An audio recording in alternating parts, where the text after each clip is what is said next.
पवित्र शास्त्र में लिखा है। इस अध्ययन माला में आप सबों को मैं स्वागत करता हूं। आज हम जो है उद्धार की योजना उसका तीसरा हिस्सा को हम देखने जा रहे हैं। और उद्धार की योजना जो इसका पहला हिस्सा, जिसमें हम लोगों ने देखा कि प्रभु यीशु मसीह के इस पृथ्वी पर आना ये सृष्टि से पहले से ही उस तय की गई थी और ये योजना पहले से बन करके वो तैयार था। और ये योजना जैसे आदम ने पाप किया ये योजना लागू हो गया और इसीलिए आदम नहीं मरा था। ये पहला भाग में हमने देखा। और दूसरा भाग में हम सब ने देखा कि ये जो है किस तरह से पाप करने के द्वारा से पृथ्वी श्रापित हो गई और जो है आदम जो है नंगा हो गया और अमरता को खो दिया और बटिका से निकाल दिया। लेकिन जो है उसके लिए प्रभु यीशु मसीह इस पृथ्वी पर आता है और प्रभु यीशु मसीह के आने से प्रभु यीशु मसीह ने जो है दोबारा वही भटके हुए लोगों को, खोए हुए को ढूंढ करके निकाला और इस तरह से जो है प्रभु यीशु मसीह हमारे उद्धार के काम को पूरा किया। लेकिन इसके जो है तीसरे भाग जो है इस पर आज हम लोग चर्चा करने जा रहे हैं और ताकि जो है इस उद्धार की योजना को हम अच्छी तरह से समझ सके। क्योंकि अगर हम इस उद्धार की योजना जो परमेश्वर ने जो ताना बाना बुना था मनुष्य को बचाने के लिए, इस पृथ्वी को बनाने के साथ ही परमेश्वर का अच्छी तरह पता था कि मनुष्य पाप करेगा और जब मनुष्य पाप करेगा उसको कैसे परमेश्वर बचाएगा, उसकी पूरी खाका पूरा ताना बाना परमेश्वर मनुष्य को बनाए जाने से पहले ही उसको बना करके रखा था। और एक बार अगर हम उस खाका को समझ लेते हैं, उस नक्शा को समझ लेते हैं, उस पूरी योजना को समझ लेते हैं तो परमेश्वर के किसी भी वचन को समझने में हमें जो है मुश्किल नहीं होगी। इसलिए आइए हम लोग पढ़ते हैं आदम हवा ने किसकी बात मान करके जो उस पेड़ का फल खाया। तो उत्पत्ति का किताब उसका 3:1 से 2 में हम लोग पाते हैं। यह परमेश्वर ने जितने बनैले पशु बनाए थे उन सब में सत धूर्त था। उसने स्त्री से कहा, क्या सच है कि परमेश्वर ने कहा तुम इस वटिका के किसी वृक्ष का फल ना खाना? स्त्री ने सबसे कहा, इस वटिका के वृक्षों के फल हम खा सकते हैं। बहुत अच्छी बात। यहाँ पर जो है हम इस कहानी को आप सभी जितने भी बाइबल के जो है लोग हैं, बाइबल को पढ़ने वाले लोग हैं, ये सारा कहानी हमारे जाना पहचाना कहानी है। लेकिन उसके कहानी के अंदर जो मर्म छिपा है उसको समझना बहुत जरूरी है। तो यह सांप जो है कौन था? प्रकाशित हुआ क्या उसका 12 का नाम इसका जवाब देता है। तब वह बड़ा अजगर अर्थात वही पुराना सांप जो इबलीस और शैतान कहलाता है और सारे संसार का भरमाने वाला है, पृथ्वी पर गिरा दिया गया और उसके दूत उसके साथ गिरा दिए गए। तो यहाँ पर हम लोग पाते हैं और वही बोलता है सांप, वही अजगर, वही पुराना सांप जो शैतान और इबलीस कहलाता है। तो यहाँ जो है एदेन की बारी में जो हवा के पास जो सांप के रूप में आया था वो कोई और नहीं, उस शैतान था। और इस तरह से आदम और हवा ने जो है उस शैतान की बात मानी, उस इबलीस की बात मानी और इस तरह से जो है ये वहाँ पर पाप आ गया। लेकिन आज हम लोग यहाँ पर देखते हैं एक सुंदर पृथ्वी जिसको परमेश्वर ने बनाया है। इस पृथ्वी का वो मालिक है, सृष्टि करता है, सर्वशक्तिमान परमेश्वर है। लेकिन अचानक इस कहानी में, परमेश्वर की इस कहानी में, आदम और हवा की कहानी में ये शैतान नाम का एक खलनायक, शैतान नाम का एक चरित्र जो है कैसे बीच में आ जाता है, इसको आज हम लोग समझने का कोशिश करेंगे। और इसके विषय में हम लोग पाते हैं यहेजकेल का किताब उसका 28 का 13 से 15 में हम लोग पाते हैं कि यह शैतान जो है आता कहाँ से है। तू परमेश्वर की अदन नमक बारी में था। तेरे पास आभूषण, मणि, पद्राक, हीरा, फिरोजा, सुलेमनी मणि, यसब, नीलमणि, मरकत और लाल सब भांति के मणि और सोने के पहरावे थे। तेरे डफ और बसुलियाँ तुझी में बनाई गई थी। जिस दिन तू सिरजा गया था उस दिन वे भी तैयार की गई थी। तू छाने वाला अभिषिक्त करूब था। मैंने तुझे ऐसा ठहराया कि तू परमेश्वर के पवित्र पर्वत पर रहता था। तू आग सरीखे चमकने वाले मणियों के बीच चलता फिरता था। जिस दिन से तू सिरजा गया और जिस दिन तक तुझमें कुटिलता ना पाई गई उस समय तक तू अपनी सारी चाल चलन में निर्दोष रहा। बहुत सारा जानकारी तो जो है उस शैतान के विषय में हम ज़्यादा नहीं पाते हैं, लेकिन बाइबल में कम से कम 3-4 पदस्थल हैं जहाँ पर इस शैतान का जो है परिचय दिया गया है। और उसमें से हम लोग पाते हैं यहेजकेल का किताब उसका 28 का 13 से 15 में, जहां पर जो है उसके तू परमेश्वर की आदा नमक बारी में था, तेरे आभूषण मणि, पद्रक, हीरा, फिरोजा, सोनेमणि, मणि, यसब, नीलमणि, मरकत और लाल रंग, लाल सब भांति के मणि, सोने के पहरावे, तेरे डफ और बसुलियां तुझी में ही बनाई गई थी। ये सारे जो है बाजों का नाम यहाँ पर जो है दिया गया है। ऐसे जो है इस कहानी से प्रतीत होता है, और बाइबल के जो हमारे जो पंडित इस बात को समझते हैं कि परमेश्वर ने लूसीफर नाम का एक स्वरदूत को, जो सारे स्वरदूतों का अगुआ था, उसको बनाया था, और उसके शरीर पर ही ये सारे चीज बने हुए थे। जो स्वरदूत जो है परमेश्वर की सेना होती है, स्वरदूत परमेश्वर की महिमा के लिए होती है, और ये स्वरदूतगण जो है परमेश्वर उनको बनाए हैं ताकि परमेश्वर के काम में सहयोग कर सके। और ये लूसीफर जो था, ये जो है सारे स्वरदूतों को परमेश्वर की महिमा करने में अगुवाई करता था, और परमेश्वर के कार्यों को देखभाल करने में जो है वो प्रमुख था। लेकिन जो है वो यही स्वरदूत जो था, जो कि स्वर्ग में रहता था, और कहता है जिस दिन से तुझ सृजा गया था उस दिन से तुझ में कोई कुटिलता नहीं पाई गई थी। जिस तरह से जो है परमेश्वर है, जिस तरह से अन्य स्वरदूत हैं, उसी प्रकार से वो भी बिल्कुल स्वच्छ था, बिल्कुल निर्दोष था, वो पवित्र स्वरदूत था। लेकिन आगे उसके साथ क्या होता है उस विषय में हम लोग यशाया उसका 14 का 12 से 15 में हम लोग पढ़ते हैं। हे भोर के चमकने वाले तारे, तू कैसे आकाश से गिर पड़ा है, तू जो जाति जाति को हरा देता था, तू अब कैसे काट कर भूमि पर गिराया गया है।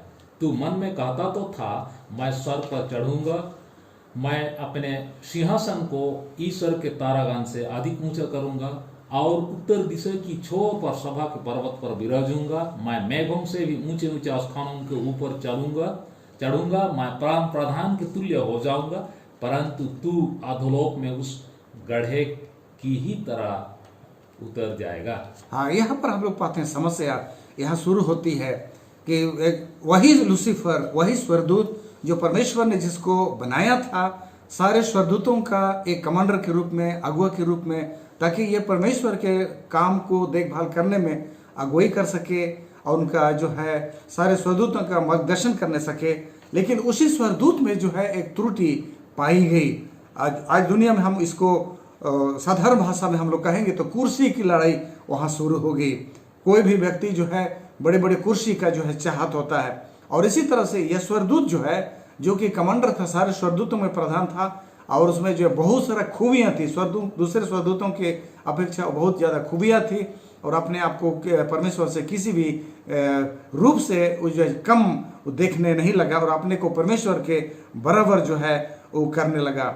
हम यहाँ पर जो है कई एक चीज़ हम लोग पाते हैं। यशाया 14 का 13-14 हमारे एक एक करके हम लोग पढ़ेंगे। सबसे पहले वो क्या कहता है हम देखेंगे। तू मन में कहता तो था, मैं स्वर्ग पर चढ़ूंगा। हाँ, मैं बोलता है मैं कहता था, वो कहने लगा, लूसीफर कहते मैं स्वर्ग पर चढ़ूंगा। कहने का मतलब जो है स्वर्ग पर चढ़ूंगा या तो स्वर्ग पर अपना अधिकार कर लूंगा, जिसको जो कि परमेश्वर का जो है स्वर्ग है, उसका निवास स्थान है, जहां से सारे ब्रह्मंडल का देखभाल करता है, सारे ब्रह्मंडल का परमेश्वर है, उस कुर्सी को छीनने का कोशिश किया। स्वर्ग पर चढ़ूंगा। दूसरा क्या बोलता है वो, मैं अपने सिंहासन को ईश्वर के तारागण से अधिक ऊंचा करूंगा। मैं अपने सिंहासन को बोलते ईश्वर के तारागण से भी अधिक ऊंचा करूंगा। वो परमेश्वर के सिंहासन से भी ज्यादा ऊंचा सिंहासन और ज्यादा नाम और ज्यादा महिमा प्राप्त करने का जो है अभिलाषी होने लगा। तीसरा जो है वो क्या बोलता है, और उत्तर दिशा की छोर पर सभा के पर्वत पर विराजूंगा। उत्तर दिशा की छोर पर सभा के पर्वत पर विराजूंगा। कहा जाता है उत्तर दिशा को जो है परमेश्वर का निवास स्थान कहा गया है। उत्तर दिशा वो जो है परमेश्वर के निवास स्थान है, या तो उसके जगह के रूप में उसको चिन्हित किया जाता है। शैतान उस जगह पर भी अपना जो है दावेदारी वो करने लगा। अगला क्या बोलता है, मैं मेघों से भी ऊंचे ऊंचे स्थानों के ऊपर चढ़ूंगा। मैं मेघों से भी ऊंचे ऊंचे स्थानों के ऊपर चढ़ूंगा। इस तरह के जो है बड़े बड़े अभिलाषा उसके मन में पैदा होने लगा। और एक दूसरा का आगे क्या बोलता है, मैं परम प्रधान के तुल्य हो जाऊंगा। मैं परम प्रधान के तुल्य हो जाऊंगा, परमेश्वर के बराबर हो जाऊंगा। तो यहाँ पर जो है शैतान को हम लोग जो है यहाँ पर जो है 5 बार हम लोग मैं हम लोग कहते हुए हम लोग सुनते हैं। ये मैं शब्द जो है ये बहुत ही खतरनाक शब्द है, और ये जो है घमंड का प्रतीक है।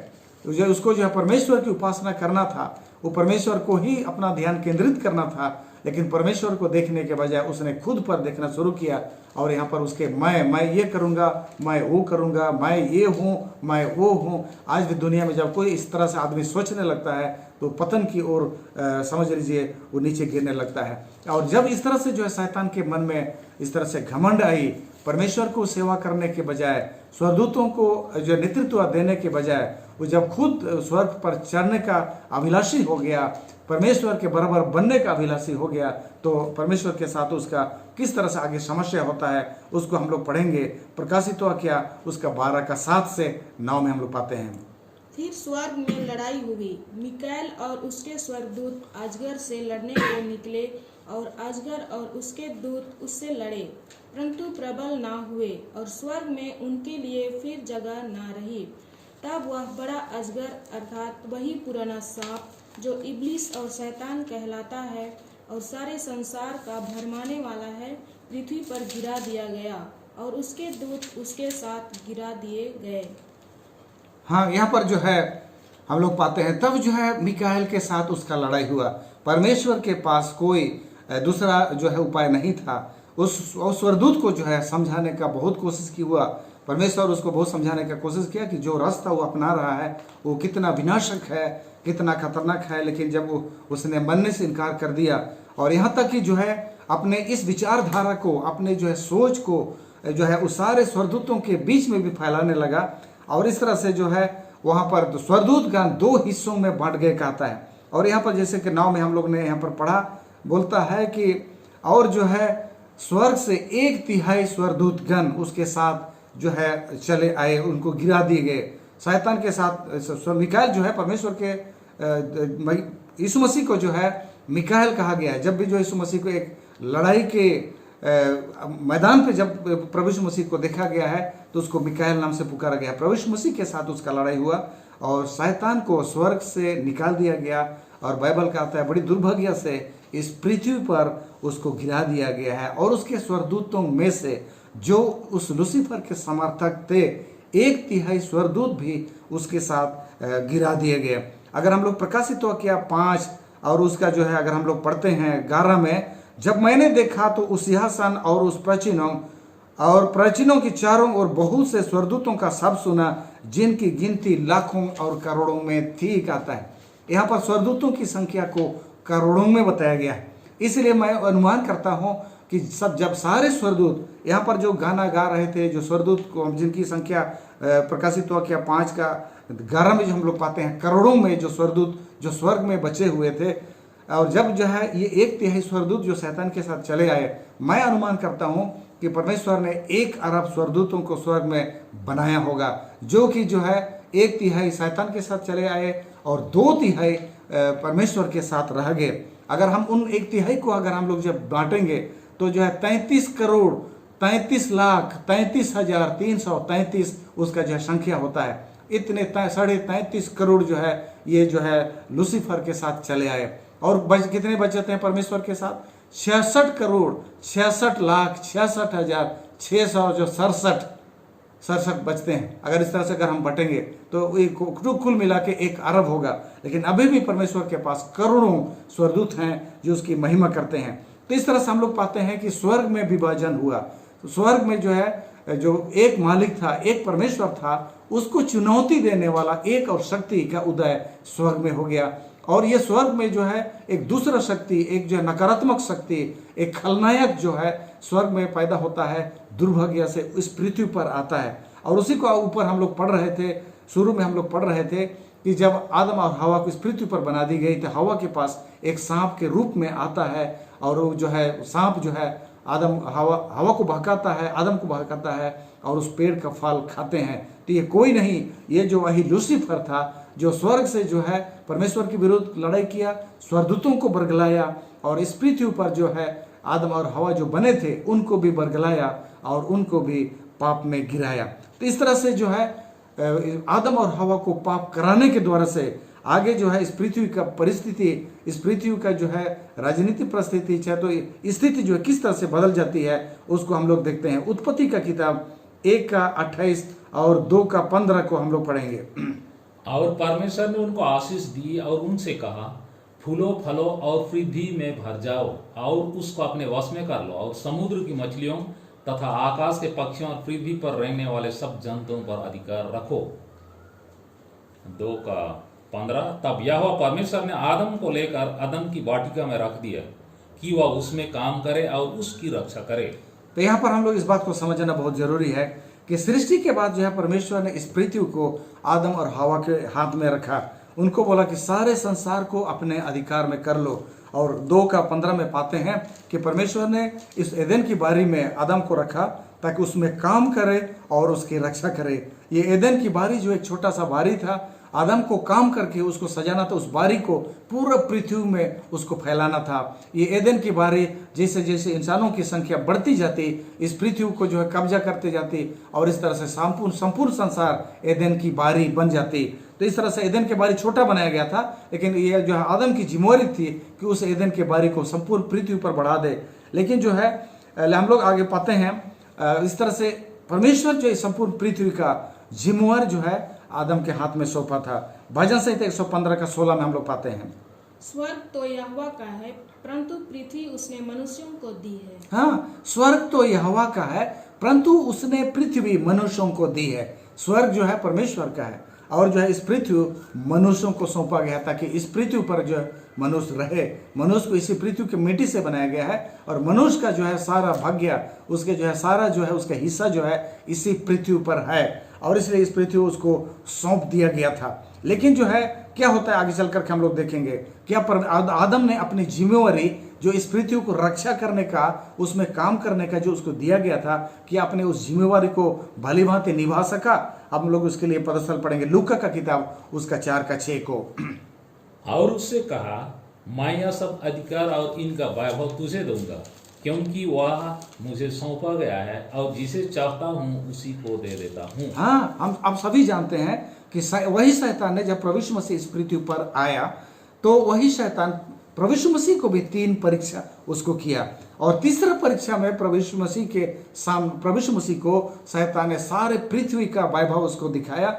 एक ऊंचे पहाड़ पर चढ़ा करके उस सारे पृथ्वी उसको दिखाया और कहा कि मुझे एक बार प्रणाम कर तो यह सारा चीज मुझे तुझे दे दूंगा क्योंकि ये पृथ्वी मुझे सौंपी गई है। किसने उसको सौंप दिया?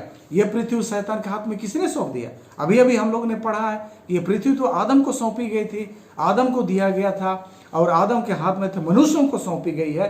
लेकिन यहाँ पर हम लोग इस परीक्षा में हम लोग शैतान को दावा करते हुए पाते हैं जो कहता है कि यीशु मसीह को कहता है मैं पृथ्वी तुझे लौटा दूंगा, मैं तुझे दे दूंगा क्योंकि वो मुझे सौंपी गई है। भाइयों और बहनों, बड़ी दुख की बात है कि आदम ने शैतान का बात मानने के द्वारा से इस पृथ्वी को आदम के हाथ में सौंप दिया। रोमियो का किताब कहता है क्योंकि हम जिस किसी के भी हम आज्ञा मानते हैं हम उसका दास होते जाते हैं। रोमियो का किताब उसका 6:16 में बोलता है हम जिसका भी आज्ञा मानते हैं हम उसका दास बन जाते हैं। आदम और हवा ने जो है शैतान का आज्ञा मानी और इसलिए से आदम और हवा ने इस पृथ्वी को शैतान के हाथ में सुपुर्द कर दिया, उसके अधीन हो गए और इस पृथ्वी जो है शैतान के हाथ में चला गया। तो इसलिए शैतान यहाँ पर बड़ी गर्व के साथ यीशु मसीह को सुना रहा है कि मैं ये पृथ्वी आपको लौटा दूंगा अगर एक बार मुझे प्रणाम करोगे तो, क्योंकि ये पृथ्वी मुझे सौंपी गई है। मनुष्य जाति ने, आदम ने इस पृथ्वी का इसका जो है संपूर्ण दायित्व, इसका अधिकार जो है शैतान के हाथ में सौंप दिया है। आगे हम लोग पढ़ेंगे आयजूब का किताब 1:6 से 7 और 2:2 को हम लोग पढ़ेंगे। एक दिन यहोवा परमेश्वर के पुत्र उसके सामने उपस्थित हुए और उनके बीच शैतान भी आया। यहोवा ने शैतान से पूछा, तू कहाँ से आता है? शैतान ने यहोवा को उत्तर दिया, पृथ्वी पर इधर उधर घूमते फिरते और डोलते डालते आया हूँ। अच्छा, यहाँ पर जो है हम लोग देखते हैं स्वर्ग में कोई मीटिंग हो रही थी। बताओ, परमेश्वर के पुत्र स्वर्ग में इकट्ठे हुए।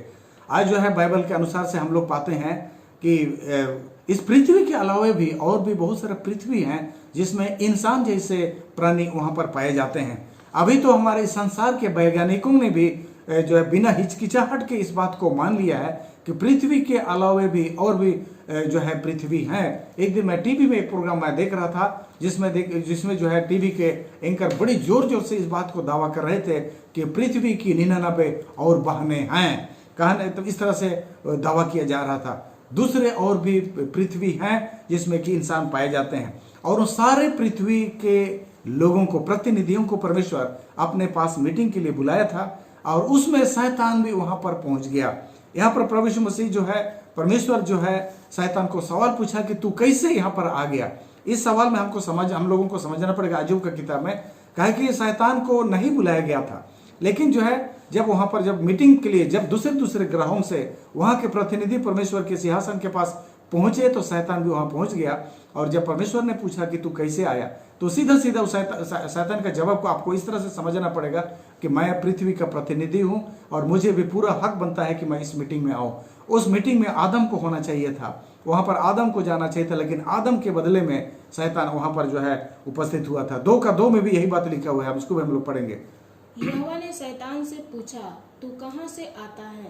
शैतान ने यहोवा को उत्तर दिया, इधर उधर घूमते फिरते और डोलते डालते आया हूँ। हाँ, बोले पूरा पृथ्वी पर घूमते हुए, पूरा कहने का मतलब मैं पूरा पृथ्वी मेरा हाथ में है, पूरा पृथ्वी के लोग मेरे लोग हैं, पूरा पृथ्वी पर मैं शासन करता हूँ, मैं पृथ्वी का अधिकारी हूँ, पृथ्वी मुझे सौंपी गई है, और इसलिए स्वर्ग में जब मीटिंग होती है तो मुझे पूरा अधिकार है कि मैं उसको उस मीटिंग में आ सकूं। इस तरह से उसको जब सवाल पूछते हैं परमेश्वर, तो बड़ी हियाव के साथ वो जवाब देता है शैतान। तो वहां पर जो है आदम के बदले में वो जो है अय्यूब का पुस्तक में स्वर्ग में शैतान वहां उपस्थित हुआ था, इस बात को हम लोग पाते हैं। तो इस तरह से जो है मैं आप लोगों को यही समझाना चाह रहा था कि जो इस पृथ्वी मनुष्य के हाथ में सौंपी गई थी, वो जो है पृथ्वी बड़ी दुर्भाग्य के साथ, एक बड़ी दुर्घटना के साथ ये पृथ्वी जो है शैतान के हाथ में चली गई, और शैतान इस पृथ्वी का जो है अपने आप को अधिकारी बना लिया, इस पृथ्वी का अधिकारी बन गया। आइए हम लोग भी पढ़ते हैं, या अब इस पृथ्वी जो है किसके हाथ में है?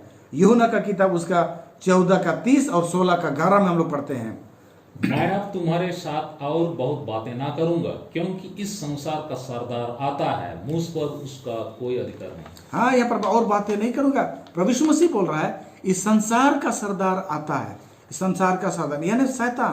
प्रभु यीशु मसीह भी इस बात को स्वीकार किया कि इस संसार का सरदार यानी इस संसार का जो है जो सरदार जो बन गया है, अपना कब्जे में कर लिया है, वो शैतान है। 16:11 में भी पढ़ेंगे।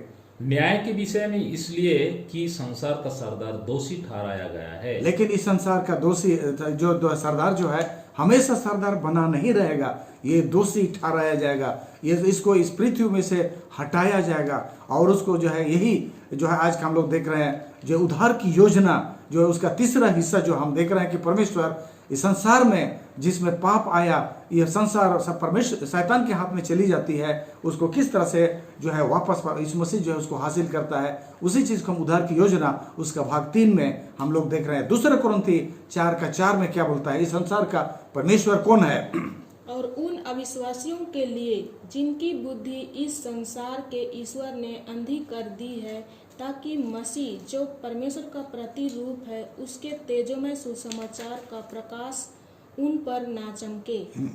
हाँ, बोलता है जो है संसार का ईश्वर, इस संसार का ईश्वर ने लोगों के मनों को अंधा कर दिया, उनके आंखों को अंधा कर दिया है। इस संसार का ईश्वर कौन है? इस संसार का ईश्वर जो है लूसीफर है, वही शैतान है जो कि आदम और हवा से इस पृथ्वी का अधिकार अपने हाथ में छीन लिया, और आज शैतान को संसार का ईश्वर कहा गया है। शैतान इस संसार का ईश्वर बन गया है। आज बहुत सारे लोग अगर ईश्वर बोलकर के किसी शक्ति को जानते हैं तो शैतान को ही जानते हैं, क्योंकि वही इस पृथ्वी का अभी ईश्वर है। इस पृथ्वी हम तो परमेश्वर से अलग हो गए, परमेश्वर से ये पृथ्वी छीन लिया गया है, और उसका अधिकार जो है शैतान के हाथ में चला गया है। बहुत कोई जो है हो सकता है सच्चे ईश्वर को आज तक हम ना जानते हों, लेकिन उसी शक्ति को जो है जो कि अपने को ईश्वर मानता है, इस पृथ्वी पर सारे लोगों के सामने अपने को ईश्वर के रूप में जो है वो दिखा रहा है, बता रहा है, और कितने लोग बड़ी जो है अज्ञानता के कारण हम उसी को ईश्वर मान बैठे हैं। आइए हम लोग जो है प्रभु यीशु मसीह के मृत्यु के द्वारा से प्रभु यीशु मसीह ने क्या बड़ा हासिल किया, क्या कमाल कर दिया, उसको हम लोग पढ़ेंगे। 1 कुरिन्थियों का किताब 6:20 में, क्योंकि दाम देकर मोल लिए गए हो, इसलिए अपनी देह के द्वारा परमेश्वर की महिमा करो। हाँ, दाम प्रभु यीशु मसीह के जो है बलिदान के विषय में कहता है, दाम दे करके तुम मोल लिए गए हो। हम जितने भी लोग प्रभु यीशु मसीह पर उद्धार पाने की जो है हम जो है आशा देखते हैं, उधर पाने की हम खुशियां मना रहे हैं। बोले हम दाम दे करके मोल लिए गए। कहे कि जो है आदम और हवा ने इस पृथ्वी को और अपने आप को शैतान के हाथ में बेच दिया। शैतान की आज्ञा पालन करने के द्वारा से शैतान के हाथ में अपने आप को बेच दिए, संसार को बेच दिए, खुद को बेच दिए। और इसलिए प्रभु यीशु मसीह ने इस पृथ्वी पर आया।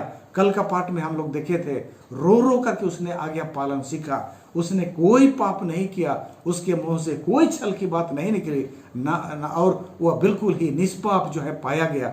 और वही प्रभु यीशु मसीह निष्पाप होते हुए, बिना पाप करते हुए जो है अपने प्राण त्याग दिए, क्रूस पर उसको मार दिया गया। और इसलिए तब जो है हम सब जो बिक गए थे शैतान के हाथ में, ये पृथ्वी जो बिक गया था आज्ञा नहीं मानने के कारण से, शैतान का आज्ञा मानने से, प्रभु यीशु मसीह ने उन सारे आज्ञाओं को मानते हुए एक पवित्र जीवन जीते हुए उसने उसका कीमत उसने दे दिया। और हमें जो है इस संसार से, शैतान के हाथ से, उसके चंगुल से, मृत्यु से, पाप से प्रभु यीशु मसीह ने मोल लिया है। ये शैतान ये पृथ्वी पर अधिकार कर लिया था। शैतान जो को परमेश्वर चाहता तो उसको मार करके वैसे छीन सकता था, लेकिन हमारा परमेश्वर न्याय का परमेश्वर है, सिद्धांत का परमेश्वर है। ये पृथ्वी जिसको हमने बेच दिया था, मुफ्त में बेच दिया था, प्रभु यीशु मसीह ने अपने लहू का कीमत दे करके इस पृथ्वी को और हमें दोबारा परमेश्वर मोल लिया है। आइए हम लोग जो है एक और पदस्थल हम लोग पाते हैं मत्ती का किताब उसका 28 का 18 में। यीशु ने उनके पास आकर कहा, स्वर्ग और पृथ्वी का सारा अधिकार मुझे दिया गया है। हाँ, प्रभु यीशु मसीह जब जी उठा कब्र में से और उसके बाद जो है स्वर्ग जाने से पहले अपने चेलों के साथ मिला, मत्ती का किताब उसका 28 का 18 में कहता है, स्वर्ग और पृथ्वी का सारा अधिकार मुझे दे दिया गया है। प्रभु यीशु मसीह के क्रूस पर बलिदान होने के बाद प्रभु यीशु मसीह ने अपने उस बलिदान को परमेश्वर के सामने प्रस्तुत किया कि जो इस पृथ्वी पर बलिदान की जो आवश्यकता थी, मनुष्य को जो खरीदने की आवश्यकता थी, इस पृथ्वी को दोबारा हासिल करने की आवश्यकता थी, क्या प्रभु यीशु मसीह का वो क्रूस पर चढ़ा करके जो बलिदान चढ़ाया वो काफ़ी है? क्या उसके योग्य था? और परमेश्वर ने उस पर मुहर लगा दिया और परमेश्वर ने प्रभु यीशु मसीह का उस बलिदान को ग्रहण कर लिया। और इसलिए इस पृथ्वी का और संपूर्ण जगत का अधिकार दोबारा यीशु मसीह के हाथ में दे दिया गया है। और इसलिए प्रभु यीशु मसीह ने कहा कि मुझे सारा अधिकार दे दिया गया है, इसलिए आप सारे संसार में जाओ, सारे जाति के लोगों को सुनाओ सुसमाचार कि यह शैतान के हाथ में जो पृथ्वी चली गई थी, हम जो बिक गए थे पाप के हाथ में, मृत्यु के हाथ में, अब हम खरीद लिए गए हैं, अब हमारा मूल्य चुका दी गई है। संसार में यीशु मसीह ने अपना राज स्थापना शुरू कर दिया है। तो यही समाचार को हमें जो है लोगों को जो है सुनाना है, उनको बताना है। हम लोग आगे हम लोग पढ़ते हैं अब जो है इस पृथ्वी जो का क्या हालत है इस समय, ये पृथ्वी का क्या हालत है, उसको हम लोग पढ़े यशायाह का किताब उसका 24 और उसका 4 से 6 में हम लोग पढ़ते हैं। पृथ्वी विलाप करेगी और मुरझाएगी, जगत कुंभलाएगा और मुरझा जाएगा, पृथ्वी के महान लोग भी कुंभला जाएंगे। पृथ्वी अपने रहने वालों के कारण अशुद्ध हो गई है, क्योंकि उन्होंने व्यवस्था का उल्लंघन किया और विधि को पलट डाला और सनातन वाचा को तोड़ दिया है। इस कारण पृथ्वी को श्राप ग्रासेगा और उसमें रहने वाले दोषी ठहरेंगे, और इसी कारण पृथ्वी के निवासी भस्म होंगे और थोड़े ही मनुष्य रह जाएंगे। बहुत सारे लोग यह सवाल पूछते हैं कि जब प्रभु यीशु मसीह को इस पृथ्वी का सारा अधिकार उसको मिल गया है और इस पृथ्वी को प्रभु यीशु मसीह ने लहू देकर के खरीद लिया है और एक लड़ाई जीत ली है, तो क्यों प्रभु यीशु मसीह इस पृथ्वी पर अपना दखल नहीं दे रहे? हम लोग कह सकते हैं दस्तावेज के हिसाब से तो प्रभु यीशु मसीह ने इस पृथ्वी को दोबारा हासिल कर लिया है, लेकिन जैसे कि अभी हम यशायाह का किताब उसका जो है 24 और उसका 4 से 6 पढ़े, ये पृथ्वी जो है अशुद्ध हो गई है, उसके रहने वालों के कारण अशुद्ध हो गई है। और जो है इसलिए तब जो है इस पृथ्वी को जो है परमेश्वर जो है उसको शुद्ध करना चाहता है और शुद्ध करना चाहता है, उसको जलाना चाहता है, ताकि जो है इस पृथ्वी एक शुद्ध किया हुआ पृथ्वी के ऊपर परमेश्वर उसमें अपना राज स्थापना करने सके। दूसरा पतरस उसका 3 का 7 को भी हम लोग पढ़ेंगे। पर वर्तमान काल के आकाश और पृथ्वी उसी वचन के द्वारा इसलिए रखे गए हैं कि जलाए जाएं, और ये भक्तिहीन मनुष्यों के न्याय और नष्ट होने के दिन तक ऐसे ही रखे रहेंगे। ऐसे ही रखे रहेंगे। बोलता है वर्तमान काल जो है पृथ्वी जो है जलाए जाने के लिए रखे गए हैं, और जो है वो भ्रष्ट लोग और दुष्ट लोगों के जलाए और शैतान के जलाने का, उनको नाश के दिन तक ये ऐसे ही रहेंगे। तो इस पृथ्वी पर हालांकि प्रभु यीशु मसीह ने उस क्रूस पर बलिदान होने के द्वारा से इस पृथ्वी को दस्तावेज के हैसियत से उसने अपना अधिकार में कर लिया है। अब प्रभु यीशु मसीह के हाथ में यह पृथ्वी दोबारा आ चुकी है। शैतान का दंड का आज्ञा दे दी गई है। शैतान आखिर में नाश किया जाएगा। लेकिन तब जो है इस पृथ्वी के में परमेश्वर अभी चाहता है कि उसका सुसमाचार सारे जगत में प्रचार किया जाएगा, सब जाति और कुल और भाषा को सुनाया जाए। उसके बाद ही परमेश्वर अपना राज का स्थापना करेगा। तो ये पृथ्वी को जो है कैसे परमेश्वर इस पृथ्वी को कैसे शुद्ध करने वाला है, उसको हम लोग पढ़ेंगे। दूसरा पतरस 3:10 से 12 हम लोग पढ़ते हैं।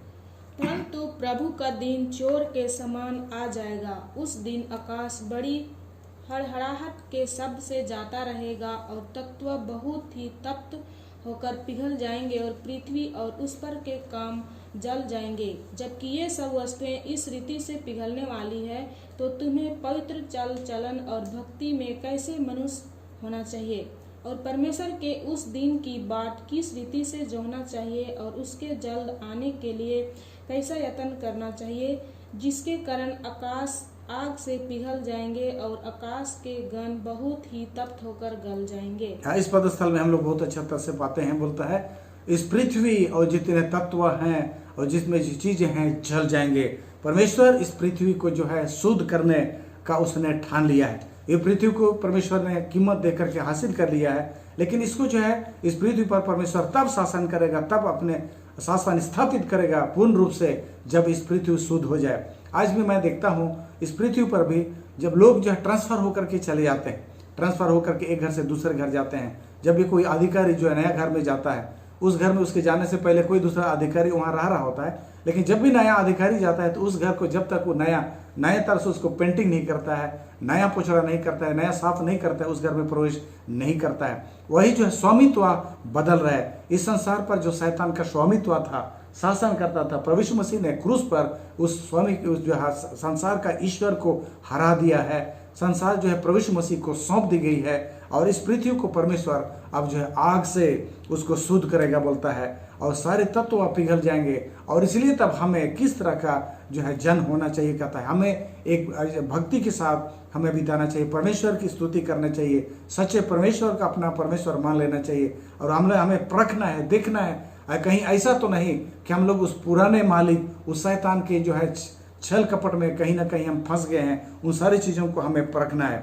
मलाकी का किताब उसका 4:1 से जो है 4 हम लोग यहाँ भी पढ़ेंगे हम लोग। क्योंकि देखो वह धड़कते भट्ठे का सा दिन आता है जब सब अभिमानी और सब दुराचारी लोग अनाज की खूंटी बन जाएंगे, और उस आने वाले दिन में वे ऐसे भस्म हो जाएंगे कि उनका पता तक ना रहेगा। सेनाओं के यहोवा का यही वचन है। परंतु तुम्हारे लिए जो मेरे नाम का भय मानते हो, धर्म का सूर्य उदय होगा और उसकी किरणों के द्वारा तुम चंगे हो जाओगे, और तुम निकल कर पाले हुए बछड़ों के समान कूदोगे और फांदोगे। तब तुम दुष्टों को लताड़ डालोगे, अर्थात मेरे उस ठहराए हुए दिन में वे तुम्हारे पांवों के नीचे की राख बन जाएंगे। सेनाओं के यहोवा का यही वचन है। मेरे दास मूसा की व्यवस्था अर्थात जो विधि और नियम मैंने सारे इस्राएलियों के लिए उसको होरेब में दिए थे, उनको स्मरण रखो। बहुत अच्छी बात। तो यहाँ पर जो है हमने यहाँ पर देखे, बोलता है मलाकी का किताब उसका 4 अध्याय उसका 1 से अगर हम लोग 3 में पढ़ेंगे तो बोलता है देखो धधकते हुए भट्टे का सा दिन आ रहा है। हम सभी जो है जानते हैं धधक भट्टे का सा दिन आ रहा है। और बोलता है जब सब अभिमानी और सब दुराचारी लोग अनाज की खूंटी बन जाएंगे, और उस आने वाले दिन में वे ऐसे भस्म हो जाएंगे कि उनका पता तक ना रहेगा। सेनाओं का यहोवा का यही वचन है। परंतु तुम्हारे लिए जो मेरे नाम का भय मानते हो, धर्म का सूर्य उदय होगा और उनकी किरणों के द्वारा तुम चंगे हो जाओगे, और तुम निकल कर पले हुए बछड़े के समान कूदोगे और फांदोगे। तुम उन दुष्टों को लताड़ डालोगे, अर्थात मेरे उस ठहराए हुए दिन में वे तुम्हारे पांव की नीचे की राख बन जाएंगे। बाइबल जब मलाकी का किताब के अनुसार हम पढ़ते हैं, ये पृथ्वी जल जाएगी, भस्म हो जाएगी, पूरी तरह से यह पृथ्वी समाप्त हो जाएगी।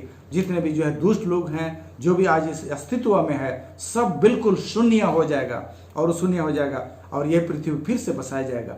और इसलिए बाइबल कहता है कि दुष्ट लोग तुम्हारे पांव के नीचे की राख बन जाएंगे, और इस तरह से जो है आगे कहता है। तो हम लोग उसको और आगे पदस्थ जब हम पढ़ेंगे तब उसको हम लोग समझ पाएंगे। यशाया उसका 65 और उसका 17 में हम लोग पाते हैं, क्योंकि देखो नया आकाश और नई पृथ्वी उत्पन्न करता हूँ, और पहली बातें स्मरण ना रहेगी और सोच विचार में भी ना आएगी। बाइबल में यीशु मसीह कहता है, देखो मैं नया आकाश और नई पृथ्वी उत्पन्न करता हूँ। परमेश्वर यीशु मसीह का जो है योजना है, प्लान ऑफ सल्वेशन, चाहे तो उद्धार की योजना, जो हम लोग आज तीसरा खंड हम लोग देख रहे हैं। इस तीसरा खंड में यही है कि ये इस पृथ्वी जो है, जो मनुष्य को सौंपा गया था, वो जो है मनुष्य के हाथ से शैतान के हाथ में चला गया।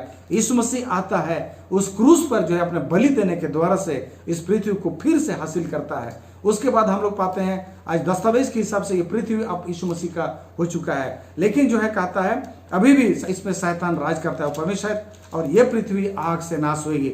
एक समय परमेश्वर ने इस पृथ्वी को पानी से नाश किया था, लेकिन अगली बार इस पृथ्वी को परमेश्वर जो है आग से नाश करने वाला है। तो कहता है, इसके बाद कहता है जब नाश हो जाएगी, पूरी तरह से जल करके शून्य हो जाएगा, सारे वनस्पति, पेड़ पौधे और जो इंसान और उसमें जो सोना चांदी लोहा लगकर सारे जल जाएंगे, तो परमेश्वर उसको दोबारा मैं सृष्टि करूंगा।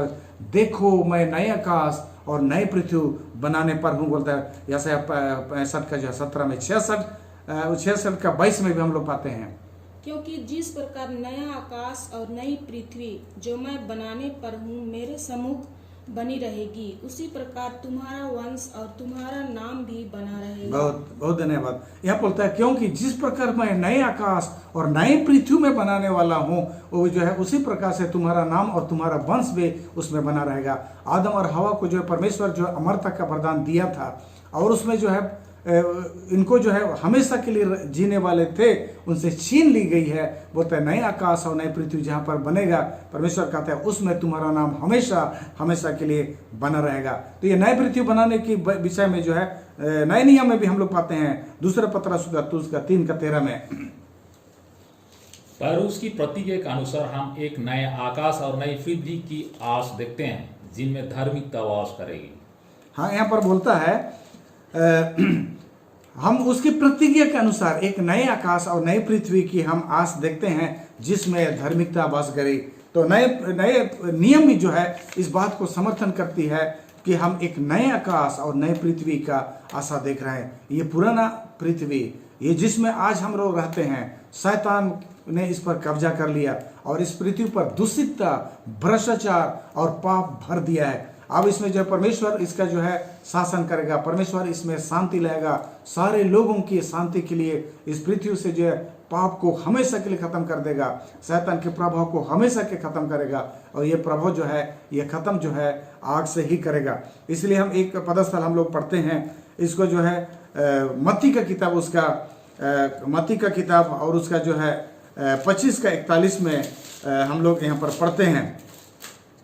मत्ती 25:41 में आप लोगों को मैं पढ़ करके सुना रहा हूँ। बोलता है, तब वह बाईं ओर वालों से कहेगा, हे शापित लोगों, मेरे सामने से उस अनंत आग में चले जाओ जो शैतान और उसके दूतों के लिए तैयार की गई है।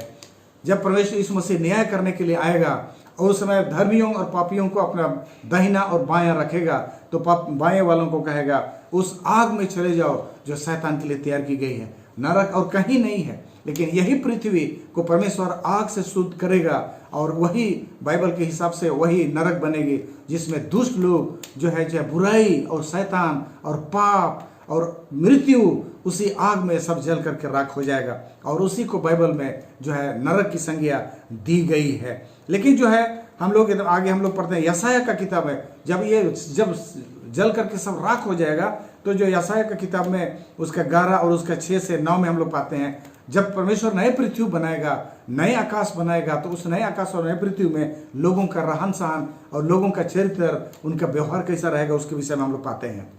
तब भेड़िया भेड़ के बच्चे के संग रहा करेगा, और चीता बकरी के बच्चे के साथ बैठा करेगा, और बछड़ा और जवान सिंह और पाला पोसा हुआ बैल तीनों इकट्ठे रहेंगे, और एक छोटा लड़का उनकी अगुवाई करेगा। गाय और रिछनी मिलकर चरेगी, और उनके बच्चे इकट्ठे बैठेंगे, और सिंह बैल के समान भूसा खाया करेगा। दूध पीता बच्चा करैत के बिल पर खेलेगा, और दूध छुड़ाया हुआ लड़का नाग के बिल में हाथ डालेगा। मेरे सारे पवित्र पर्वत पर ना तो कोई दुख देगा और ना हानि करेगा, क्योंकि पृथ्वी यहोवा के ज्ञान से ऐसी भर जाएगी जैसा जल समुद्र में भरा रहता है। बहुत अच्छी बात। अगर आज हम इसको किसी व्यक्ति को पढ़ करके सुनाएं, पृथ्वी के किसी सज्जन को, किसी पढ़े लिखे व्यक्ति को, तो बोलेगा असंभव शब्द को यहाँ कहेगा। बोलता है, यहाँ पर बोलता है भेड़िया भेड़ के बच्चे के संग रहा करेगा, चीता बकरी के बच्चे के साथ बैठा करेगा, बछड़ा और जवान सिंह और पाला पूसा हुआ बैल तीनों इकट्ठे रहेंगे और एक छोटा लड़का उनकी अगुवाई करेगा। गाय और रिछनी मिलकर चरेंगी और उनके बच्चे इकट्ठे और रहेंगे और सिंह बैल के समान भूसा खाया करेगा। दूध पीता हुआ बच्चा करायत के बिल पर खेलेगा और दूध छुड़ाया हुआ लड़का नाग के बिल में हाथ डालेगा। मेरे सारे पवित्र पर्वत पर ना तो कोई किसी को दुख देगा और ना हानि करेगा, क्योंकि पृथ्वी यहोवा के ज्ञान से ऐसी भर जाएगी जैसे समुद्र से भरा रहता है। हम लोग जो है इस एक अच्छे पृथ्वी, एक अच्छे दिन आने वाला है, इसकी हम इंतजार करते हैं। और अलग अलग धर्म शास्त्रों में भी जो है एक अच्छे दिन आने की परिकल्पना की गई है। हमारे हिंदुस्तान के जो है धर्म विज्ञान के अनुसार से, हिंदू शास्त्र के अनुसार से वो लोग विश्वास करते हैं कि एक राम राज आने वाला है, और इसी बात का बाइबल समर्थन करती है। एक परमेश्वर का राज आने वाला है जिसमें सारे दुख, सारे समस्या खत्म हो जाएंगे, शैतान का सारा अधिकार खत्म हो जाएगा, मृत्यु खत्म हो जाएगी और इस पृथ्वी पर कोई दुखित नहीं होगा, कहता है। पतरस का किताब जो है, प्रकाशित का किताब, उसका 21 का जो है 1 से 4 में भी हम लोग पढ़ते हैं। इस संदर्भ में कुछ जो है जानकारी हमें देता है। फिर मैंने नए आकाश और नई पृथ्वी को देखा, क्योंकि पहला आकाश और पहली पृथ्वी जाती रही थी। हाँ, पहला आकाश और पहला पृथ्वी चली जाएगी, वो नहीं रहेगा।